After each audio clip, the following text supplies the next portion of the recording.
My girlfriend joked, "My work husband is buying me lunch every day. You need to step up." I replied, "You're right." Then I sent her work husband a thank you card with a $50 Starbucks gift card for taking care of her. Her next call came from her panicked HR department. I'm a 32-year-old man, and I consider myself a logical person. I work in risk assessment, which means my job is to analyze situations, identify variables, and predict likely outcomes. It's a useful skill. It's just unfortunate it took me so long to apply it to my own life. My girlfriend, Amelia, 29, and I had been together for 3 years, living together in my condo for the last one. The first 2 years were good, nothing unusual. Dinners, weekend trips, meeting each other's families. Then, about 8 months ago, she got promoted to a junior marketing manager role at a large, buttoned-up insurance corporation. I was proud of her. But the new job changed things. It started with the name Gregory. Gregory was her new boss, the senior VP of her entire division. Suddenly it was, "Gregory thinks my ideas for the new campaign are brilliant." Gregory took the whole team out for drinks at the Monolay. Gregory said my presentation was the best he's seen in years. I'm not an insecure person, but the sheer volume was a lot. I support having good relationships with colleagues, but this felt different. It felt like she was seeking validation. Then, about 3 months ago, the work husband joke started. It was cute at first. "Ha, my work husband Gregory is bringing me coffee again." Then it stopped being cute. Gregory and I are so in sync. It's crazy. We finish each other's sentences. I tried to talk to her. "Babe, the work husband thing is a little weird, don't you think?" "He's your boss." She'd roll her eyes. "Oh, stop. Don't be one of those jealous boyfriends. It's just an office joke. It's networking." Last week, we were out for dinner at a place I chose and paid for. She was on her phone most of the time, smiling at her texts. "Good day at work?" I asked. "Amazing," she said without looking up. Gregory approved my budget for the spring campaign, and he bought me lunch again.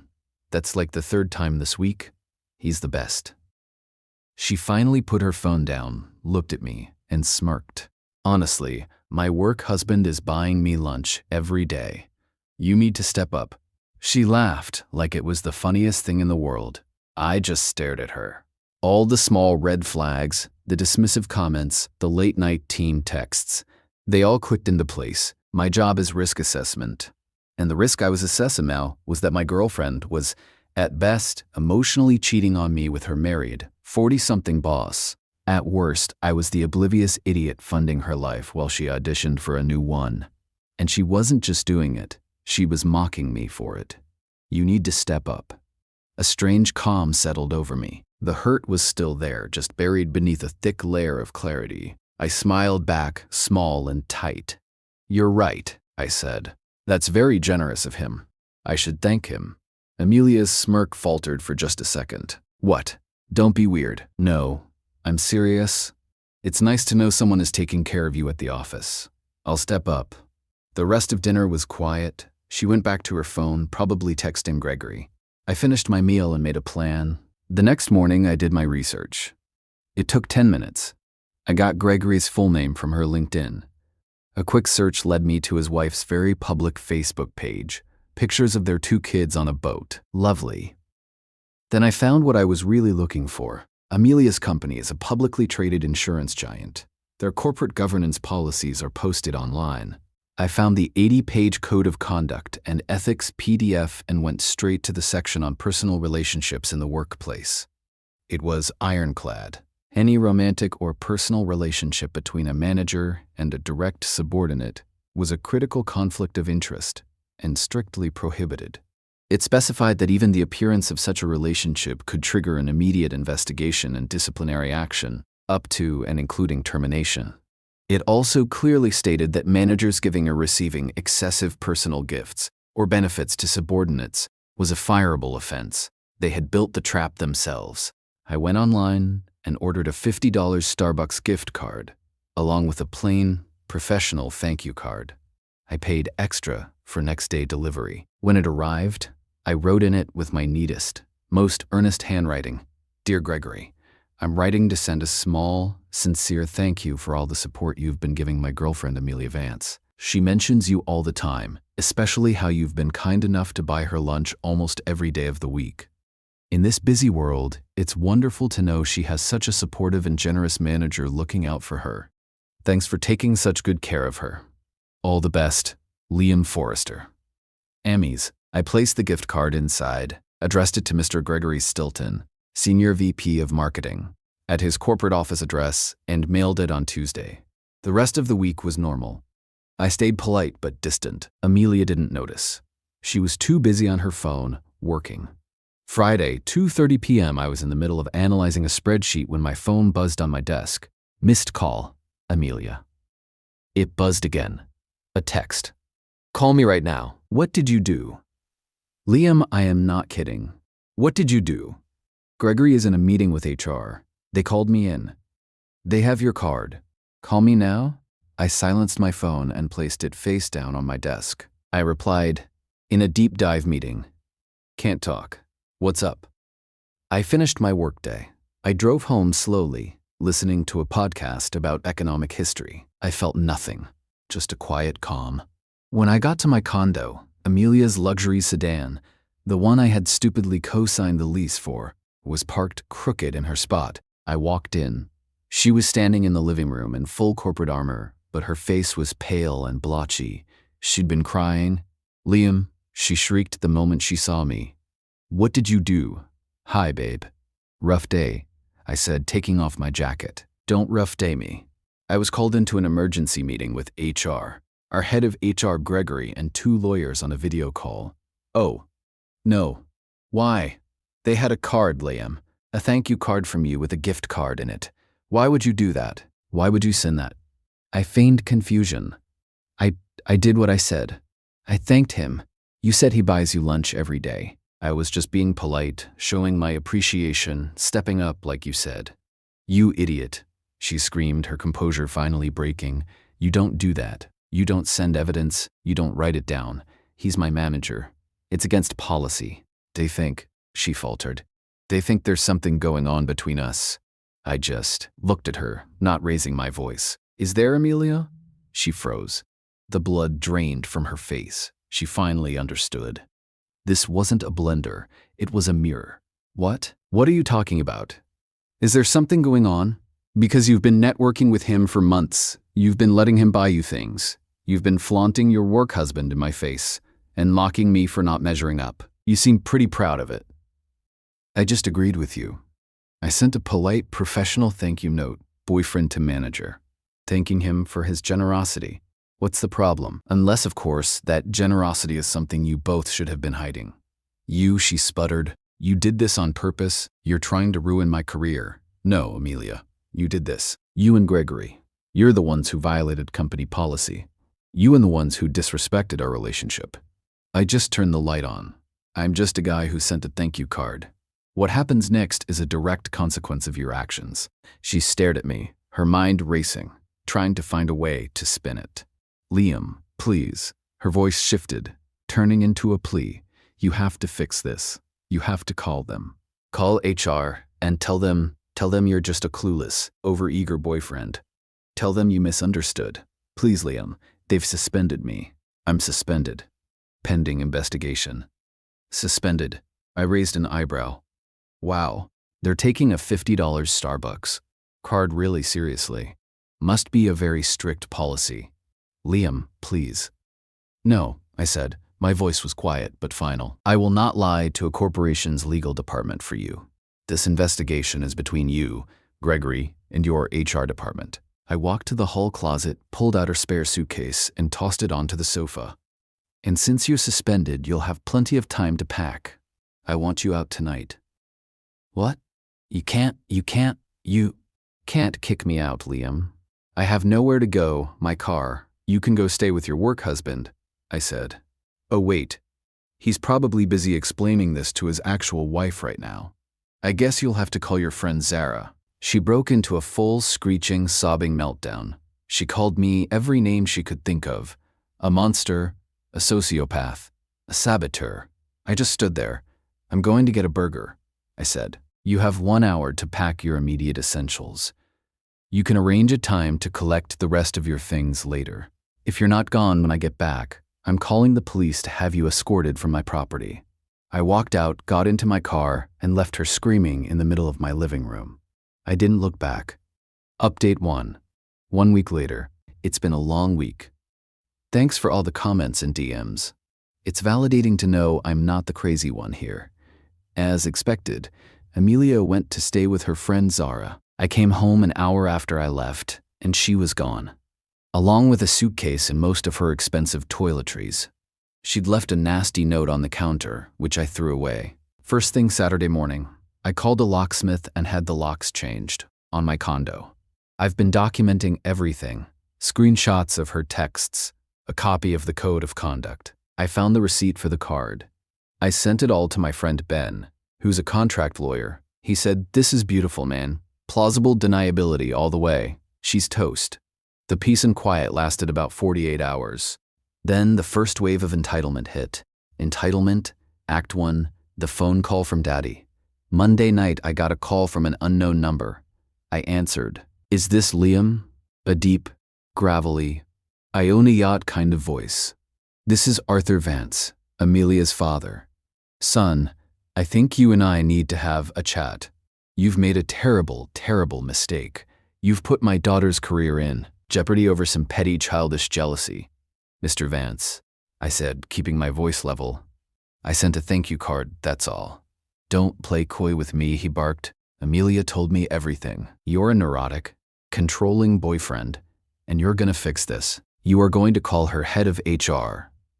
A woman I know, by the way, and you're going to explain, in no uncertain terms, that you were unstable, that you misunderstood, a harmless office joke, and that you apologize for wasting their time. You will clear my daughter's name."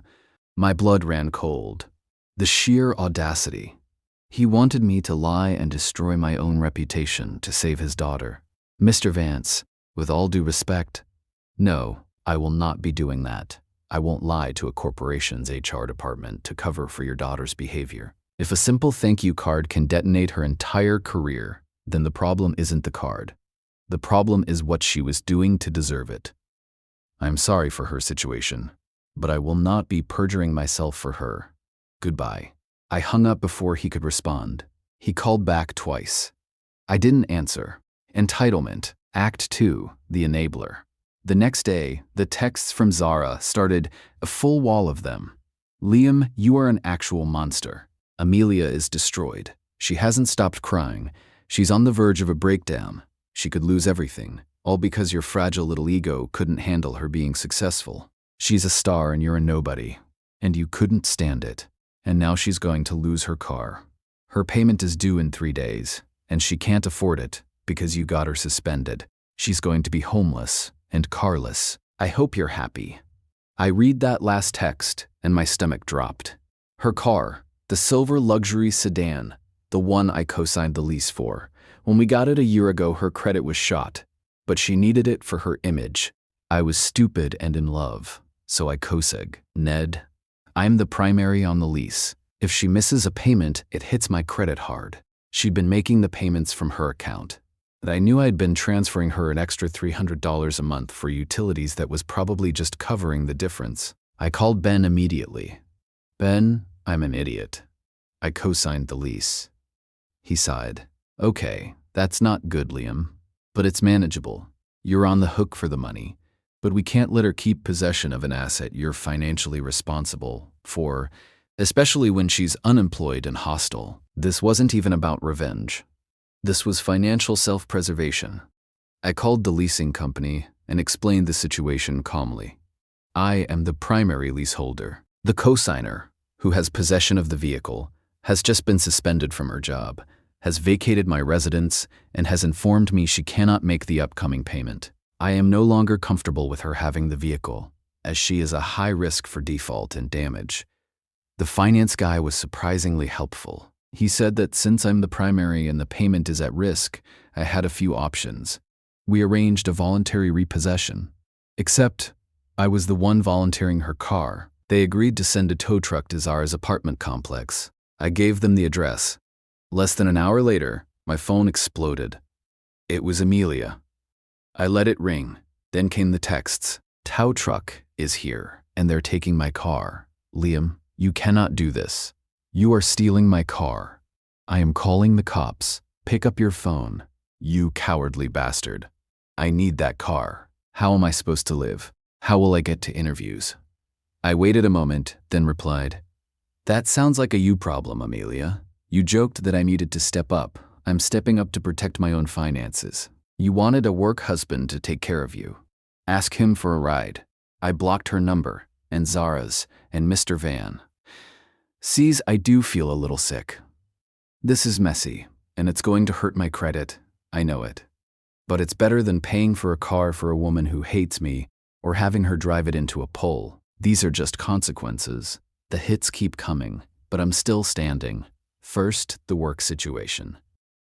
I heard through a mutual friend, who is firmly on Team Liam, thankfully, what the final verdict was from Amelia's HR investigation. Gregory got to keep his job, barely. He was stripped of his senior VP title and demoted 3 levels down to senior analyst, with no one reporting to him. A career-ending move. He also lost all his unvested stock options and bonuses.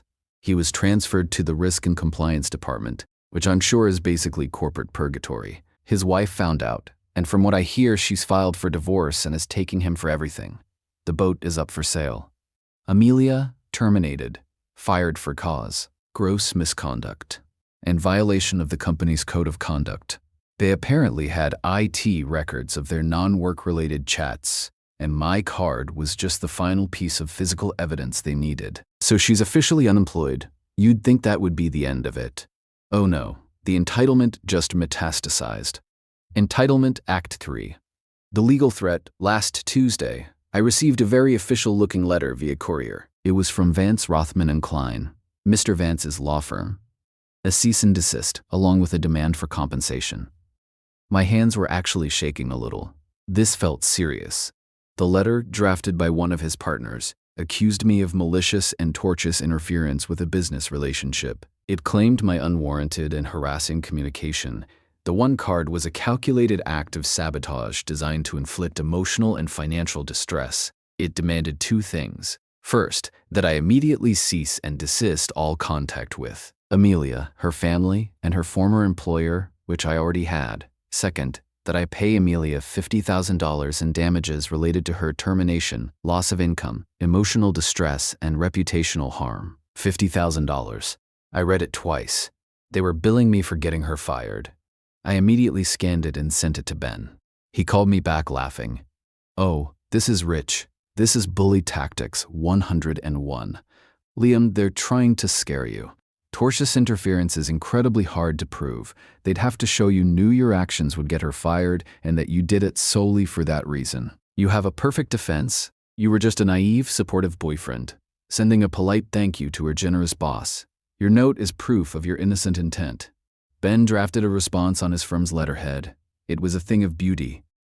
It essentially said, Our client, Mr. Forrester, sent one unsolicited thank you card in a good faith gesture of appreciation. The subsequent employment repercussions for your client, Ms. Vance, were a direct result of her own admitted behavior and her manager's violations of their employer's internal policies. Your client's damages are the natural consequence of her own actions. It concluded with, any further frivolous legal action or threats will be met with a motion for sanctions against your firm for harassment and abuse of process. He sent it via certified mail. We haven't heard a word since. Entitlement, Act 4, the civil standby. This was the main event. This past Saturday, I was cleaning my condo, finally enjoying the space, when there was a loud knock at the door. I looked through the peephole. A police officer. My heart started pounding. I opened the door. Officer, can I help you? Sir, are you Liam Forrester? Yes. I'm here to conduct a civil standby. Miss Amelia Vance is here to retrieve her personal property. She's concerned you won't allow her access. I looked past him. There, on the sidewalk, was Amelia, smirking. Next to her stood her father, Arthur Vance, looking like he was about to foreclose on my life. This was their big move. They were trying to use the police to intimidate me. Oh, absolutely, officer, I said, calm and reasonable. I'm happy to help. I've actually had all her belongings boxed up and ready for weeks. She just never arranged a time to collect them. I opened the door wider. Right there in my foyer were 12 neatly taped cardboard boxes. The officer nodded. "You can come and retrieve your boxes." Amelia's smirk vanished. This wasn't the plan. She wanted a scene. She wanted to come inside. "That's not all," she said, marching up the walkway. "My most valuable things are still in there." He was holding them. The officer looked at me. "Sir?" "Officer, every single thing she owns is in those boxes. Clothes, makeup, books, electronics. Clothes, makeup, books, electronics." "He's lying," Amelia snapped. "My grandmother's antique writing desk is in the study. It's a priceless family heirloom. It's worth thousands. He's keeping it." Mr. Vance stepped forward. "Officer, my daughter is correct. This man is holding a valuable piece of our family's property hostage." I was ready for this. "Officer," I said calmly, "are you referring to the 1920s mahogany desk in the study?"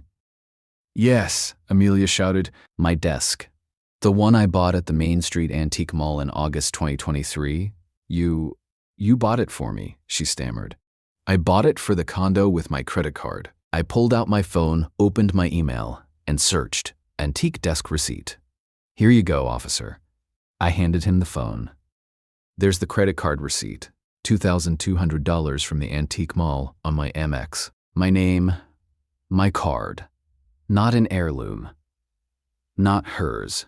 The officer read it, nodded, and handed my phone back. His entire demeanor shifted. He was done. "Ma'am," he said to Amelia, "this is a civil dispute. Ownership of gifts is for a judge to decide, not me. It's not theft if he has a receipt. I'm not going to breach the peace over a desk. My job here is to make sure you collect your personal, undisputed property and leave. Take your boxes." Mr. Vance started to bluster. "Officer, I don't think you understand who I am." The officer cut him off. "Sir, I understand you're a citizen who needs to stay on the sidewalk while your daughter gets her boxes, unless you want me to call my sergeant down here for interfering." Mr. Vance turned purple. Amelia looked like she might spontaneously combust. She was forced to stand there, in front of a cop, while her father and she silently loaded boxes of her shoes and jackets into the back of his Mercedes. As they were leaving, she turned. "You will regret this for the rest of your life, Liam." I just looked at her. "I already regret the last 3 years, Amelia. But I'm feeling better about the future."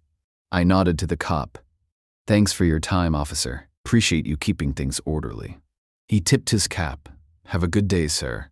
I shut the door, locked it, and for the first time in a week I actually laughed. It's been a while. A lot has settled. The dust is gone.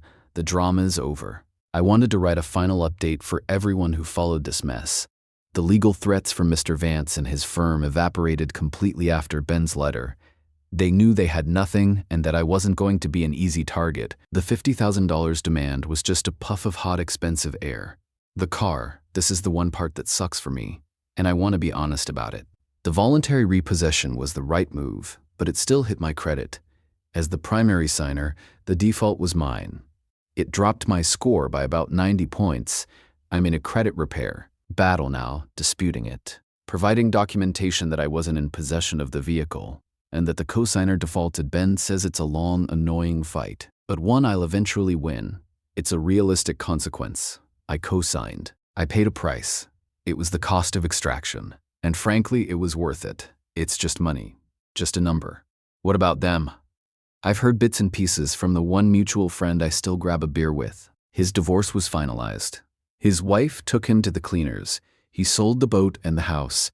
He's apparently living in a rental apartment and is still stuck in that corporate hell of a demotion at the insurance company. He's a pariah there. No one talks to him. Amelia, well, it's the natural outcome. After I kicked her out, she stayed with Zara for about 6 weeks. According to my friend, it was a disaster. Amelia apparently expected Zara to become her new provider. She paid no rent, ate her food, never cleaned, and spent her time crying and moping about how unfair her life was. Zara eventually kicked her out. With her car gone, her job gone, and her enabler friend done with her, she had no choice. She moved back to her hometown. She's living with her parents, her father, Arthur Vance, is apparently furious at her, not for the cheating, but for the embarrassment. Getting fired so spectacularly and having his legal threats shut down by a no-name contract lawyer.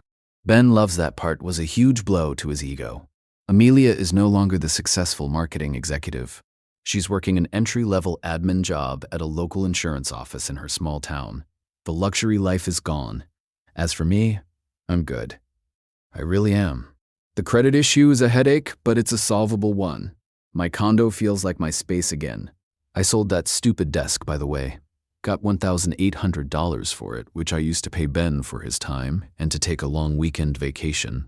I've been dating someone new for about 2 months. Her name is Maya. She's a landscape architect. She spends her days designing parks, not networking. When I told her the story, she just stared at me and said, "A work husband, that's the stupidest thing I've ever heard. Why would you want to be married to someone at work?" Yeah, it's a nice change of pace. I don't feel like I won some epic revenge. I feel like I survived a parasite. I didn't set out to ruin her life.